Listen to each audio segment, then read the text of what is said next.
सभी को राम राम दोस्तों। आज हम माओ के बारे में अध्ययन करेंगे। हमारा अध्ययन चल रहा था पाश्चात्य राजनीतिक विचारकों पर, और पाश्चात्य राजनीतिक विचारकों में हमने लगभग 13-14 पाश्चात्य राजनीतिक विचारकों के बारे में डिस्कस किया। आज हम माओ के बारे में अध्ययन करेंगे। माओ या माओ जेडोंग जिसको बोलते हैं, या इनको माओ त्से तुंग भी कहते हैं।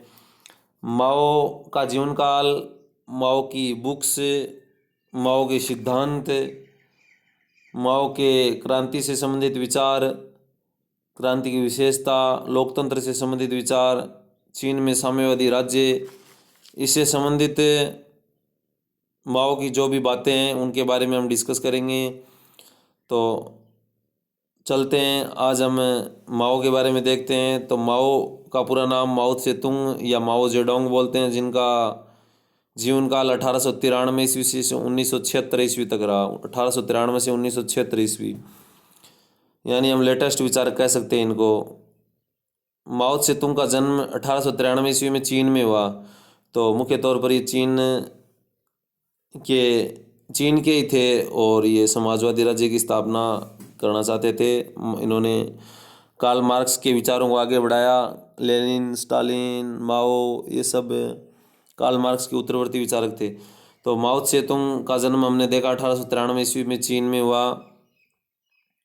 चीन में साम्यवादी क्रांति को सफल बनाने का श्रेय माओ त्से तुंग को हो जाता है। तो कार्ल मार्क्स जिस प्रकार साम्यवाद की स्थापना करना चाहते थे, ठीक उसी प्रकार चीन में साम्यवादी क्रांति को सफल बनाने का श्रेय माओ त्से तुंग को दिया जाता है। माओ त्से तुंग ने 1949 में साम्यवादी राज्य की स्थापना की। माओ त्से तुंग ने 1949 में साम्यवादी राज्य की स्थापना की और आजीवन नेतृत्व अपने पास ही रखा। माओ त्से तुंग ने चीनी क्रांति के लिए किसान वर्ग को विश्वास में लिया, क्योंकि किसानों के बीच असंतोष फैला हुआ था। तो उन्होंने जो साम्यवादी राज्य की स्थापना की, उसके लिए जो चीनी क्रांति की, उसके लिए उन्होंने किसानों को भी अपने साथ लिया। माओ त्से तुंग की जो बुक है, माओ त्से तुंग की जो पुस्तक है, वो कौन कौन सी हैं? तो ऑन न्यू डेमोक्रेसी 1940 में लिखी, ऑन कॉन्ट्रडिक्शन 1952 में लिखी, ऑन प्रैक्टिस एंड कॉन्ट्रडिक्शन 1937 में लिखी, पीपुल एंड डेमोक्रेटिक डिक्टेटरशिप 1949 में लिखी। तो ये 4 बुक काफ़ी महत्वपूर्ण मानी जाती है माओ त्से तुंग की। On new democracy 1940, on contradiction 1952, on practice and contradiction 1937, people and democratic dictatorship 1949। माओ त्से तुंग द्वारा जो सोवियत संघ में स्टालिनवादी नीतियों की आलोचना की गई, वो क्या की गई उसके बारे में देखते हैं। तो माओ त्से तुंग के अनुसार स्टालिन ने रूस में उद्योगों की स्थापना करते समय रूस में किसानों के हितों की उपेक्षा की। यानी स्टालिन भी हालांकि साम्यवाद की स्थापना करना चाहते थे, इसलिए उन्होंने उद्योगों की स्थापना की, लेकिन उन्होंने किसानों का हितों का ध्यान नहीं रखा उसमें। सोवियत संघ में भारी औद्योगिकरण को प्राथमिकता प्रदान की गई। माओ त्से तुंग के अनुसार कृषि क्षेत्र के विकास और मझोले उद्योगों के विकास के पश्चात ही भारी उद्योगों की स्थापना करना संभव है। यानी अगर आप भारी उद्योगों की स्थापना करना चाहते हैं तो पहले आप कृषि क्षेत्र का विकास कीजिए, जो मंझले उद्योग है उनका विकास कीजिए, बाद में आप औद्योगिक क्षेत्रों की स्थापना कीजिए, तो ही ज़्यादा सक्सेस होगा। माओ त्से तुंग के अनुसार स्टालिन की केंद्रीयकृत अर्थव्यवस्था में जन सहभागिता अनुपस्थित थी। जो स्टालिन की जो केंद्रीय अर्थव्यवस्था थी उसमें जनता की सहभागिता नहीं थी। उद्योगों और पूंजी का विकास राज्य द्वारा बाध्यकारी रूप में किया जाएगा। राज्य द्वारा उद्योगों और पूंजी का विकास आवश्यक रूप से किया जाएगा। माओ त्से तुंग के अनुसार दीर्घकालीन आर्थिक विकास के लिए समुदाय की स्वैच्छिक भागीदारी आवश्यक है। अगर आप लंबे पीरियड में विकास करना चाहते हो तो उसके लिए आपको समुदाय को विश्वास में लाना और समुदाय की भागीदारी होना जरूरी है। माओ त्से तुंग ने स्टालिन की इस मान्यता को नहीं माना जिसमें कहा गया था कि समाजवादी व्यवस्था में अवरोध समाप्त हो जाएंगे, बल्कि माओ त्से तुंग ने यह कहा कि समाजवादी व्यवस्था में अंतर्विरोध हमेशा के लिए बने रहेंगे। तो हम कह सकते हैं कि माओ त्से तुंग ने आर्थिक तत्वों की तुलना में राजनीतिक व चेतना को अत्यधिक महत्व दिया। माओ त्से तुंग ने आर्थिक तत्वों के बजाय राजनीति व चेतना को अत्यधिक महत्व दिया। माओ त्से तुंग के अनुसार समाजवाद का अभिप्राय क्या है? केवल उत्पादन के साधनों का राष्ट्रीयकरण मात्र नहीं था। समाजवाद का अभिप्राय उत्पादन के साधनों का राष्ट्रीयकरण नहीं था, बल्कि उत्पादन में स्वैच्छिक सहभागिता भी होनी चाहिए। सहभागिता को बढ़ाना और व्यक्ति के विचारों का चेंज करना भी था। यानी जो मार्क्सवाद दिया उसमें लेनिन ने कुछ जोड़ा और माओ ने भी उसमें कुछ जोड़ा। तो उसमें कुछ जोड़ के अपने विचार अपनी तरफ से प्रस्तुत किए। तो इन्होंने जैसे जैसे मार्क्स ने केवल भौतिकवाद को ही माना, तो माओ माओ ने इसमें भौतिकवाद के साथ साथ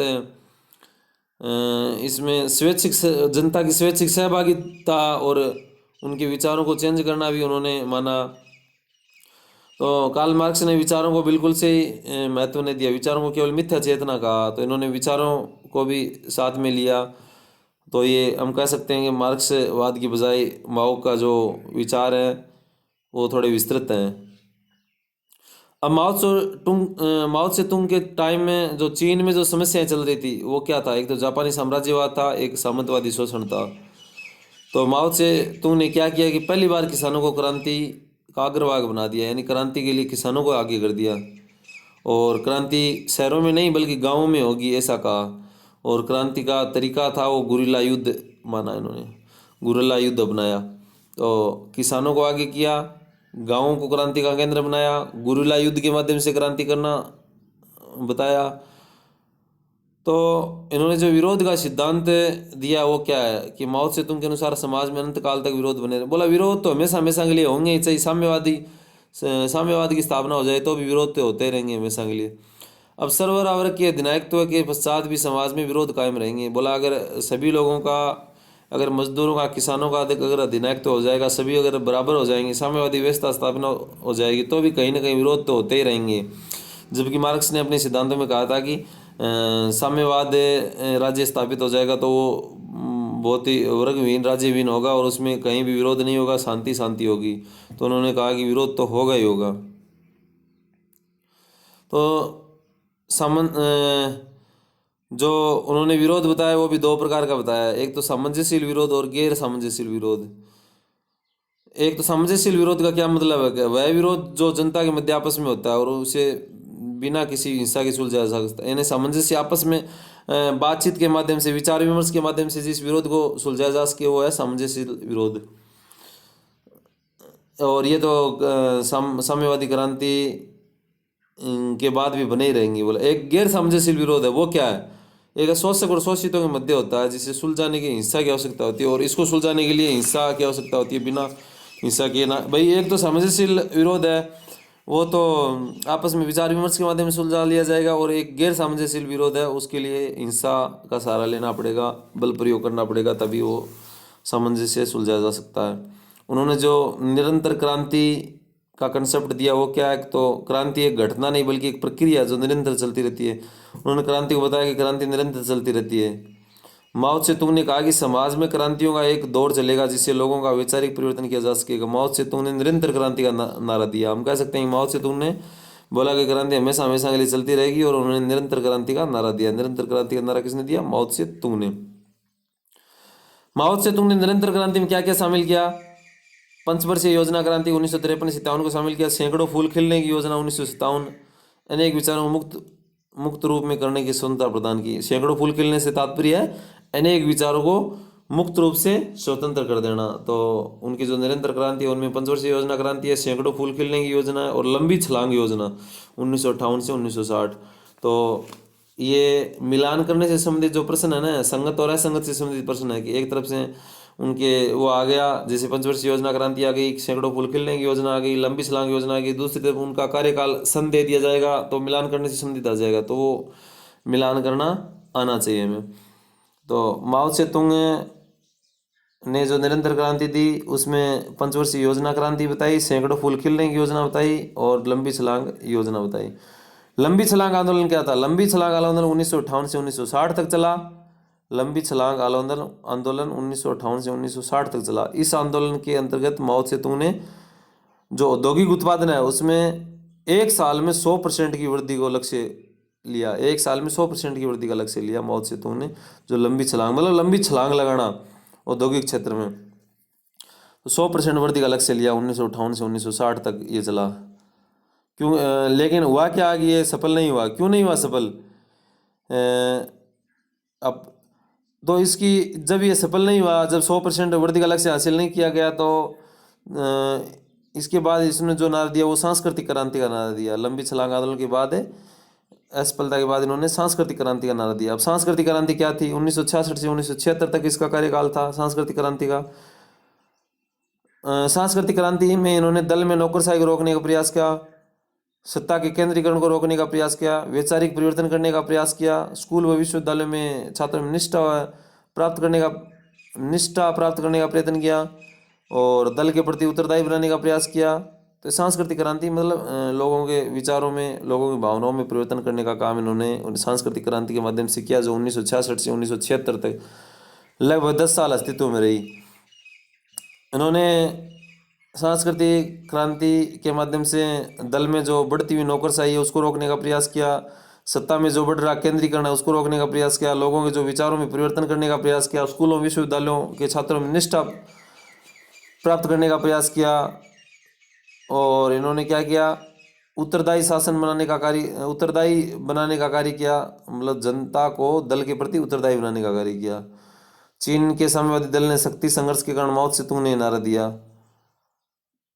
तो आलोचक क्या कहते हैं कि इन्होंने जो सांस्कृतिक क्रांति का नारा दिया वो चीन के साम्यवादी दल ने शक्ति संघर्ष चल रहा था, इसके कारण उनको देना पड़ा।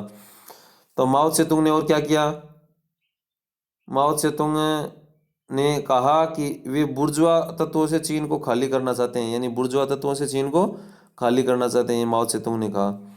अब जब माओ त्से तुंग का जो रेड गार्ड है, जो लाल सुरक्षाकर्मी है, वो क्या है, तो सांस्कृतिक क्रांति को प्रभावी बनाने के लिए माओ त्से तुंग ने सैनिकों का प्रयोग किया। सांस्कृतिक क्रांति जो नौकरशाही का प्रयोग कम करना, केंद्रीकरण को रोकना, वैचारिक परिवर्तन करना, निष्ठा प्राप्त करना, आम जनता को दल के प्रति उत्तरदायी बनाना, ये सब करना उस सांस्कृतिक क्रांति के माध्यम से किया। और सांस्कृतिक क्रांति को प्रभावी बनाने के लिए उन्होंने सैनिकों का प्रयोग किया, जिसे लाल सुरक्षाकर्मी कहा गया। इनके हाथों में माओ त्से तुंग की विचारधारा से प्रेरित एक किताब होती थी, इसे रेड गार्ड कहा गया, जो माओ त्से तुंग के जितने भी विचार थे उनको फैलाने के लिए, आम जनता से उनको मनाने के लिए, उनके प्रति प्रेरित करने के लिए जो व्यक्ति नियुक्त किए गए थे उनको रेड गार्ड कहा गया, और इनके हाथ में एक लाल किताब होती थी। तो हम कह सकते हैं कि ये क्रांति के प्रहरी बन गए, और इनके द्वारा चीनी सेना को पूर्णतः माओवादी विचारधारा में रंग दिया गया। माओवादी विचारधारा इन्होंने मतलब घूम घूम के जो माओ के जो विचार थे उनको एक किताब के माध्यम से लोगों तक ले जाया गया, और उनमें चेतना जागृत किया, और धीरे धीरे अपने जो माओ के जो विचार थे वो माओवादी विचारधारा के रूप में फैलाया। अब उनकी गैंग ऑफ फोर क्या है, चांडाल चौकड़ी क्या है, तो इसका नेतृत्व किया जियांग क्विंग ने, और अन्य 3 सहयोगी थे, जांग चुनक्यों, याओ वेनक्यों, वान होंगवेन। तो ये चीनी नागरिक हैं तो उनके तो नाम ऐसे होंगे, जियांग क्विंग उनकी मैन थे चांडाल चौकड़ी के, जांग चुनक्यो है, वांग होंगवेन है, वेन युआन है। इनका उद्देश्य क्या था, तो माओ की इनका चांडाल चौकड़ी की ये जो 4 थे ये नेता थे, इनका उद्देश्य था कि सांस्कृतिक क्रांति को लागू करना, यानी जो माओवादी विचारधारा उसको जगह जगह फैलाना, लोगों में उनको फैलाना। और जब माओ से तुंग की मृत्यु हो गई तो इन पर आपराधिक मुकदमा भी चला, क्योंकि इन्होंने वही सत्ता का दुरुपयोग भी किया होगा। और जब माओ से तुंग खत्म हो गया तो इनकी सांस्कृतिक क्रांति भी खत्म हो गई। अब माओ से तुंग की जो सांस्कृतिक क्रांति है उसकी विशेषता क्या थी, माओ त्से तुंग ने जो सांस्कृतिक क्रांति उसमें किसानों को सबसे आगे किया, और इन्होंने सामंतवादी समाज में भी क्रांति को संभव बनाया, चेतना को भौतिक तत्वों से ज़्यादा महत्वपूर्ण माना। पहले मार्क्सवादी विचारक थे जिन्होंने सैन्य शक्ति पर इतना बल दिया, और ये ऐसे पहले मार्क्सवादी विचारक थे जिन्होंने सैन्य शक्ति पर बल दिया। और माओ से तुंग का एक प्रसिद्ध खतना है कि शक्ति बंदूक की नली से निकलती है, शक्ति बंदूक की नली से निकलती है, महत्वपूर्ण खतना है माओ से तुंग का, जो कई बार परीक्षाओं में आ चुका है। माओ से तुंग हिस्ट्री ऑफ सोशलिज्म नामक किताब से बहुत प्रभावित था। हिस्ट्री ऑफ सोशलिज्म, माओ से तुंग ने क्या कहा कि क्रांति खाने की दावत या निबंध लिखने जैसा नहीं, ये सैकड़ों वर्षों के विद्रोह और दमन का परिणाम होता है। बोला क्रांति कोई खाने की चीज़ या कोई दावत या पार्टी या कोई निबंध लिखना नहीं होता, यह तो सैकड़ों वर्षों का जो विद्रोह है उस विद्रोह एवं दमन का परिणाम होता है। माओ से तुंग ने नव लोकतंत्र का विचार दिया। माओ से तुंग ने किसानों और श्रमिकों का जनवादी लोकतांत्रिक अधिनायकत्व स्वीकार किया। माओ त्से तुंग ने पहली बार साम्यवादी क्रांति में बुर्जुआ वर्ग को सम्मिलित करने का विचार दिया। माओ त्से तुंग के नव लोकतंत्र संबंधी विचार हैं, तो इन्होंने किसानों और श्रमिकों को जो जनवादी लोकतांत्रिक अधिनायकत्व है वो स्वीकार किया श्रमिकों का। इन्होंने श्रमिकों किसानों को साथ लेके चले, तो हम लोग नव लोकतंत्रवादी कह सकते हैं इनको। और इन्होंने साम्यवादी क्रांति में बुर्जुआ वर्ग को सम्मिलित करने का विचार किया। माओ त्से-तुंग ने लोकतांत्रिक सहभागिता की मान्यता को स्वीकार करते हुए आधारभूत स्तर पर लोगों की सहभागिता, मतलब लोगों को बोला कोई भी, चाहे वो क्रांति हो चाहे वो कुछ भी हो, जब तक लोगों की सहभागिता नहीं होगी तो वो सफल नहीं होगा। तो उन्होंने लोगों की सहभागिता को आवश्यक माना और उन्होंने सहभागिता को प्रोत्साहित किया। तो उनके हम कह सकते हैं कि लोकतांत्रिक विचार थे। और उन्होंने महिला की आज़ादी का भी समर्थन किया। उन्होंने कहा कि आधा आसमान महिलाओं ने उठा रखा है, यानी ये जो सृष्टि चल रही है वो आधी सृष्टि महिलाओं के ऊपर ही चल रही है, तो आधा आसमान महिलाओं ने उठा रखा है। ये बात माओ त्से-तुंग ने कही और ये विचार उसके नव लोकतंत्र संबंधी थे। उन्होंने क्या कहा कि लोगों के लिए लोकतंत्र है तथा प्रतिक्रियावादियों पर अधिनायकत्व होता है। लोगों के लिए लोकतंत्र होता है तथा प्रतिक्रियावादियों पर अधिनायकत्व होता है। अब उनकी युद्ध की रणनीति क्या थी? जो आक्रमणशील युद्ध के विरुद्ध सामरिक रक्षा की रणनीति, लोगों के द्वारा प्रति आक्रमण की रणनीति, लोगों की आक्रमणकारी रणनीति और दुश्मन का पीछे हटना, ये युद्ध की उनकी रणनीति थी। और अब देखते हैं कि चीन में समाजवादी राज्य है, उसके बारे में क्या फैक्ट और कंसेप्ट हैं। तो 1978 में चीन के साम्यवादी दल के नेता डेंग सियाओपिंग ने चीन के स्वरूप के समाजवाद का नारा दिया। तो 1978 में जो साम्यवादी दल के नेता थे डेंग सियाओपिंग, उन्होंने जो चीन के स्वरूप के समाजवाद का नारा दिया। समाजवाद का नारा चीन के स्वरूप के समाजवाद, चीन के स्वरूप के समाजवाद का नारा किसने दिया? डेंग सियाओपिंग ने, जिसे इन्होंने आधुनिकीकरण का नाम दिया। और उनके द्वारा उन्होंने समाजवादी आर्थिक प्रणाली को बाजारवाद के साथ जोड़ दिया। जो समाजवादी प्रणाली थी उसको बाजारवाद के साथ जोड़ दिया। चीन में लागू समाजवाद को बाजारवादी समाजवाद नाम दिया गया। यानी जो मार्क्स का समाजवाद, जो लेनिन का समाजवाद था वो प्योर समाजवाद था, जबकि माओ ने साथ में बाजारवाद व पूंजीवाद को भी जोड़ दिया।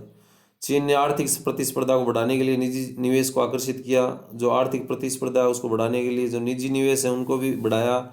उसमें उन्होंने विशेष आर्थिक क्षेत्र स्थापित किए जिसको सीज के नाम से जाना गया।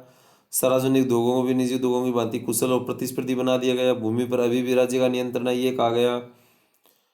मतलब इन्होंने जो अपने समाजवादी में उन्होंने निजी क्षेत्र को प्रोत्साहन दिया और पूंजीपति वर्ग को साथ लेके चले। वो उनका मानना था कि अकेला समाजवाद, अकेला साम्यवाद नहीं चल सकता, इसके साथ आर्थिक क्षेत्र को भी शामिल करना पड़ेगा, निजी क्षेत्र को बढ़ावा देना पड़ेगा।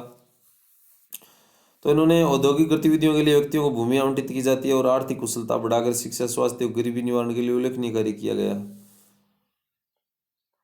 ये थे माओ जेडोंग या माओ त्से-तुंग के विचार।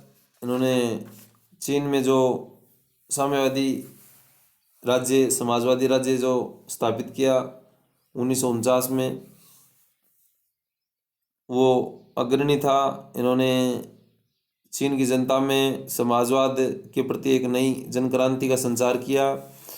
इन्होंने अपनी पंचवर्षीय योजना है, चाहे लंबी छलांग योजना है, चाहे सांस्कृतिक क्रांति है, चाहे चंडाल चौकड़ी है, इसके माध्यम से इन्होंने अपने विचारों को जन जन तक प्रसारित किया और क्रांति में लोगों की सहभागिता और किसानों को आगे किया। और ये बुर्जुआ लोग हैं, जो कुछ एक जो ज़्यादा अमीर लोग हैं, जो पूंजीपति लोग हैं, इनको चीन से खाली करना चाहते थे। उनकी युद्ध की रणनीति भी शानदार थी। उनके नव लोकतंत्र संबंधी विचार भी थे जिसमें उन्होंने महिलाओं को महत्व दिया, किसानों को आगे किया, बुर्जुआ वर्ग को भी सम्मिलित किया और लोकतांत्रिक सहभागिता के लिए उन्होंने आमजन की सहमति आवश्यक मानी। तो इस प्रकार ये माओ त्से-तुंग से संबंधित विचार थे। तो पाश्चात्य राजनीतिक विचारकों में हमने लगभग 15 पाश्चात्य राजनीतिक विचारकों के बारे में अध्ययन कर लिया। राजनीतिक विज्ञान में पाश्चात्य राजनीतिक विचारकों का जो एक पूरी की पूरी इकाई है, चाहे वो यूजीसी नेट हो, चाहे वो अन्य कोई भी हायर इंटरेस्ट कंपटीशन एग्जाम हो, उन सब में राजनीतिक विज्ञान से संबंधित प्रश्न आते हैं। तो कमेंट, लाइक, शेयर व सब्सक्राइब कीजिए और बताइए कि आपको ये वीडियो कैसे लग रहे हैं। धन्यवाद।